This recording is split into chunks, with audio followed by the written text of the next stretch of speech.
प्रणाम, मैं कल्पना। एक सोहर सुनिए। ये पोता जामल है। इस बधाई में आपको मैं सुना रही हूँ कि हमरा पोता होई तो तोहरा के बोलाई बनाना दो। हमरा पोता होई तो तोहरा के बोलाई बनाना दो। हमरा पोता होई तो तोहरा के बोलाई बनाना दो। ननद जोगे हम ता पायल गढ़ाई बा। ननद जोगे हम ता पायल गढ़ाई बा।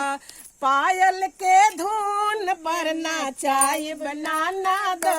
यारे पायल के धुन पर नाचाई बनाना दो। हमरा पोता होइता तोहरा के बोलाई बनाना दो। हमरा पोता होइता तोहरा के बोलाई बनाना दो। ननद जोगे हम ता कंगना गढ़ाई बा। ननद जोगे हम ता कंगना गढ़ाई बा। कंगना के धुन पर नाचाई बनाना दो। हमरा पोती होइता तोहरा के बोलाई बनाना दो। हमरा पोती होइता तोहरा के बोलाई बनाना दो। ननद अहन हम ढोल बजवाई बा।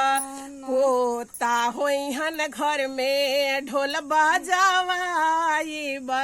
ढोलक के थाप पर नाचाई बनाना दो।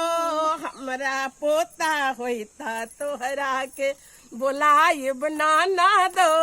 हमरा पोता होइता तोहरा के बोलाई बनाना दो। हमरा पोता होइता तोहरा के। ये मेरा पोता है। अब मैं बधाई गा रही हूँ इसीलिए।